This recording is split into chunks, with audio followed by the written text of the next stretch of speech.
Hello friends, welcome to my YouTube channel GK and mathematics in easy way. आज के video में आपके लिए टॉपिक लेके आई प्रिज्म एंड पिरामिड। ठीक है, तो आज के वीडियो में हम ऑल अबाउट प्रिज्म और पिरामिड के बारे में देखते हैं। तो सबसे पहले हम स्टार्ट करते हैं प्रिज्म से।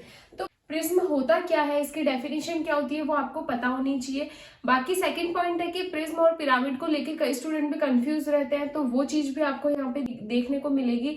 बाकी प्रिज्म का वॉल्यूम, इसका curve surface area, total surface area, ये भी आज के वीडियो में हम देखेंगे। तो सबसे पहले प्रिज्म के अंदर इसकी डेफिनेशन आती है कि डेफिनेशन होती है तो एक ऐसी आकृति जिसका ऊपरी भाग और निचला भाग दोनों क्या हो, समान हो, उसे हम क्या कहते हैं, प्रिज्म कहते हैं।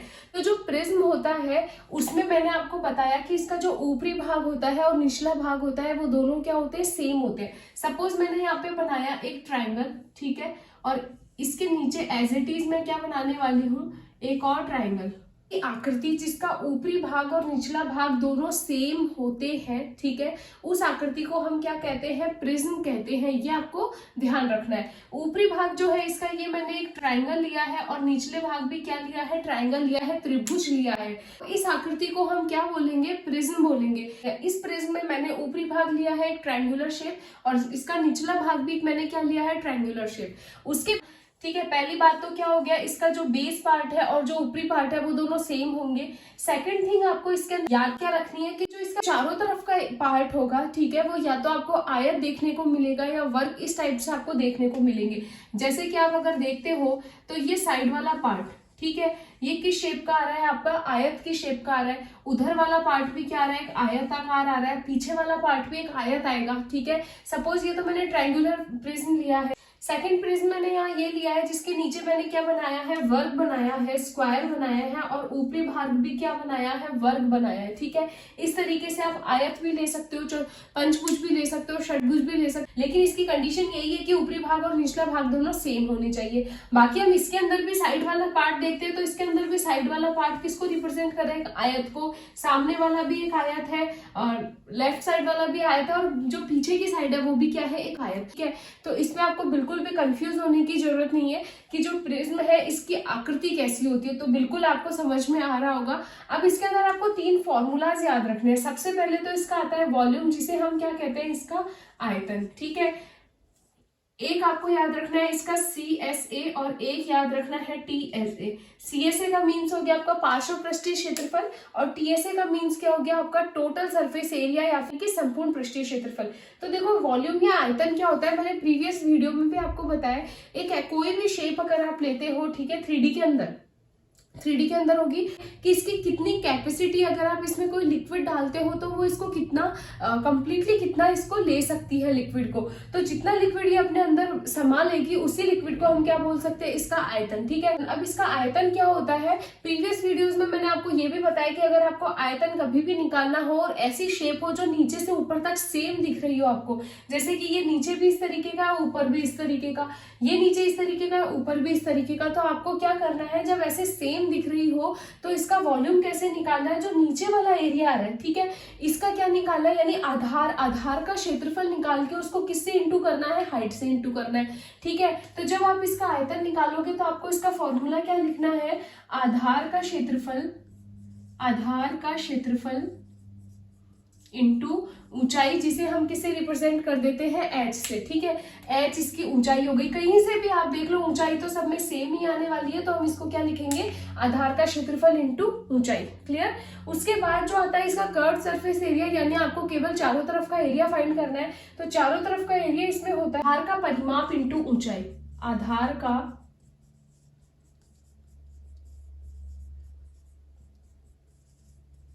ऊंचाई, जिसे हम किससे रिप्रेजेंट कर रहे हैं, h से, ठीक है। इसमें क्या होता है, CSA में आपका जो आधार है आप उसका क्या निकालोगे, परिमाप निकालोगे, यानी कि बाउंड्री निकालोगे। बाउंड्री का जब एड सम कर देते हैं उसे हम परिमाप कहते हैं।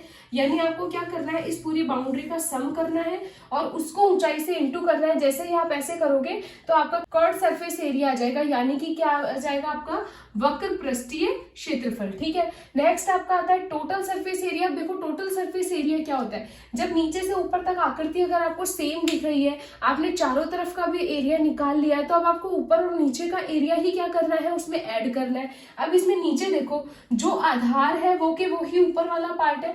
नीचे अगर इसमें त्रिभुज है तो ऊपर भी त्रिभुज है, इसमें नीचे वर्ग है तो ऊपर भी इसमें क्या है, वर्ग है, यानी कि दोनों का क्षेत्रफल क्या आने वाला है, इक्वल आने वाला है।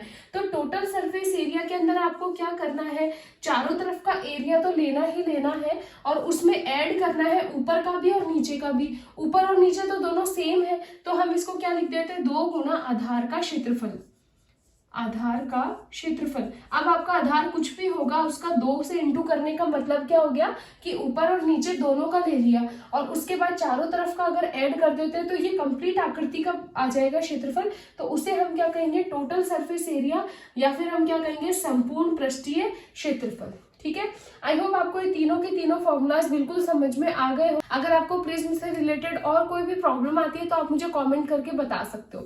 प्रिज्म के बाद आता है हमारा पिरामिड। पिरामिड में हम क्या देखते हैं कि पिरामिड एक ऐसी आकृति होती है जिसमें ऊपरी और नीचे का पृष्ठ क्या होता है, बिल्कुल सेम नहीं होता।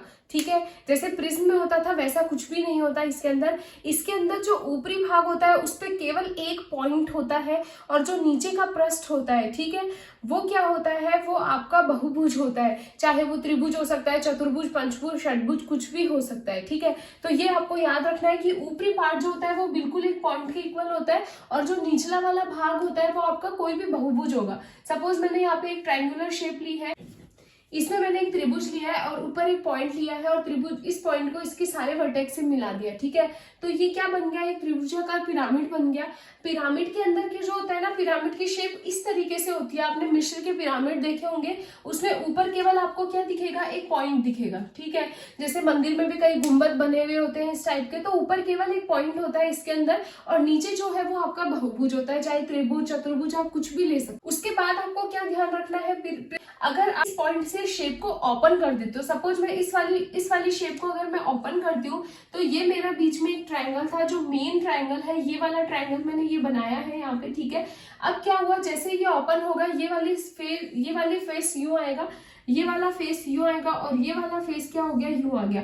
मैं इन तीनों को ज्वाइन करूंगी तो मुझे ये वाली शेप मिल जाएगी। इसको अगर मैं ओपन करती हूँ तो मुझे ये वाली शेप मिल गई। ठीक है, एज इट इज अगर मैं इसको ओपन करती हूँ तो ये मेरा एक चतुर्भुज है, मैंने इसको अगर ओपन किया तो मुझे यहाँ भी एक ट्रायंगल मिलेगा, ऊपर की तरफ भी मुझे एक ट्रायंगल मिलेगा, ये भी एक ट्रायंगल मिलेगा और ये भी क्या मिलेगा, एक ट्रायंगल। ये मेरा क्या है, मेन जो चतुर्भुज जो बेस था मेरा वो ये है। ठीक है, ये शेप मैं आपको दिखा रही हूँ ओपन करने के बाद। तो आप इसमें क्या नोटिस कर रहे हो कि जो भी आप ओपन करके जो फेस आ रहा है, ठीक है, ओपन मैंने जब किया तो फेस आ रहा है, तो वो हमेशा क्या फेस आ रहा है, एक ट्रायंगुलर बन रहा है। चाहे वो मैंने त्रिभुजाकार पिरामिड लिया हो, चाहे मैंने चतुर्भुजाकार पिरामिड लिया हो, लेकिन ओपन करने के बाद जो आ रहा है वो हमेशा क्या आ रहा है, त्रिभुज ही आ रहा है, ट्रायंगल ही आ रहा है। ठीक है, तो एक ये चीज आपको ध्यान रखनी है कि जब आप कवर करोगे ना, तो जो फेस आपको इधर की तरफ या इधर की तरफ दिखेगा वो हमेशा त्रिभुज होगा। चाहे आपके पिरामिड का बेस त्रिभुजाकार हो या चतुर्भुजाकार हो या पंचभुजाकार हो, कोई सा भी आपका पिरामिड हो, जब भी आप उसको ओपन करोगे तो जो फेस अगले निकल के आ रहे हैं वो सारे किस शेप में होंगे, त्रिभुजाकार शेप में होंगे। ठीक है, ये चीज आपको पिरामिड में दूसरी ध्यान रखनी है। उसके बाद अगेन अपन को 3 फॉर्मूलाज इसके देखने हैं। सबसे पहले हमें देखना है इसका वॉल्यूम, फिर हमें देखना है इसका CSA और फिर देखना है अपन को इसका TSA। वॉल्यूम वही मैंने अभी आपको बताया था, जो इसकी कैपेसिटी होती है उसी को हम वॉल्यूम कहते हैं, चाहे इसका हो चाहे इसका किसी का भी हो। तो इसका फॉर्मूला क्या होता है, 1/3 इंटू आधार का क्षेत्रफल इंटू ऊंचाई। ठीक है, ऊंचाई को मैं किससे रिप्रेजेंट कर रही हूँ, यहाँ पे h से रिप्रेजेंट कर रही हूँ। तो वॉल्यूम जो हो गया वो जैसे हमने प्रिज्म में देखा था उसका 1/3 हो जाता है। तो बस इतना सा आपको ध्यान रखना है, 1/3 इंटू आधार का क्षेत्रफल इंटू ऊंचाई। ठीक है, ऊंचाई को लेकर हम वापस यहाँ आते हैं कि ऊंचाई इसमें 2 टाइप की हो गई। कैसी हो गई, देखो, एक ऊंचाई तो आपकी हो गई स्लैंट वाली, ठीक है, जो तिरछी है। अब इसमें ऊंचाई आपको कौन सी ध्यान रखनी है, सपोज ये वाला जो ट्रायंगुलर है, मैं एक और बना के बताती हूँ आपको, ये वाला, इसमें ये ऊपर वाला पॉइंट है। ठीक है, अगर मैं इसको डायरेक्ट लेकर आती हूँ, इसके बेस पे टच करती हूँ, बेस वाला बीच का पार्ट ये हो गया। ठीक है, तो इसको हम इसकी क्या कहेंगे, ऊंचाई कहेंगे, h कहेंगे। बाकी जो ये वाली जो ऊंचाई आ रही है ना इसकी, ये वाली, इसको हम क्या कहेंगे, इसकी तिरछी ऊंचाई।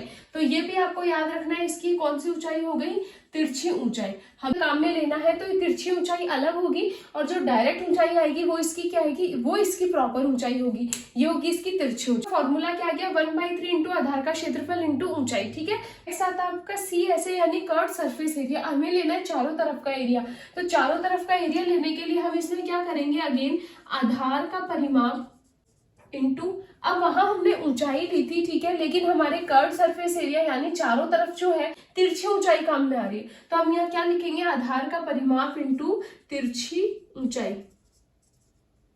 तो ये फॉर्मूला आपको याद रखना है, आधार का परिमाप इंटू तिरछी ऊंचाई, तिरछी ऊंचाई ध्यान रखना है। उसके बाद आता है टोटल सरफेस एरिया। अभी मैंने आपको बताया था टोटल सरफेस एरिया क्या होता है, उसका कर्व सरफेस एरिया में ऊपर नीचे दोनों का एरिया आपको ऐड करना है। तो कर्व सरफेस एरिया तो हम निकाल चुके हैं ऊपर, तो हम यहाँ लिख देते हैं CSA। अब हमें लेना है आधार यानी नीचे का पार्ट का क्षेत्रफल और ऊपर के पार्ट का क्षेत्रफल। ऊपर का पार्ट तो अभी मैं आपको बता ही रही हूँ कि केवल एक बिंदु होता है, केवल एक बिंदु होता है, तो उसका क्षेत्रफल तो हमें लिखना नहीं है। अब बचा केवल नीचे आधार का क्षेत्रफल, तो आधार में कुछ भी हो सकता है, चाहे तो त्रिभुज चतुर्भुज आप जो भी लेना चाहो, तो हम इसमें एक बार ही आधार का क्षेत्रफल ऐड करेंगे। तो हम यहाँ क्या लिख देंगे, आधार का क्षेत्रफल। ठीक है, ये आपको समझ में आ गया होगा कि यहाँ पे 2 क्यों नहीं लगाया, और जो हमने प्रिज्म लिखा था उसमें हमने 2 क्यों लगाया था। ठीक है, तो इस तरीके से ये 3 फॉर्मूले इसके हैं पिरामिड के। तो पिरामिड और प्रिज्म, आई होप दोनों आपके क्लियर हो गए होंगे। अगर आपको और कोई भी डाउट है पिरामिड से लेकर, तो आप मुझे ये भी कॉमेंट सेक्शन में लिख सकते हो। अगर आपको ये वीडियो पसंद आया है तो प्लीज वीडियो को लाइक कीजिए, चैनल को सब्सक्राइब कीजिए। Thank you so much.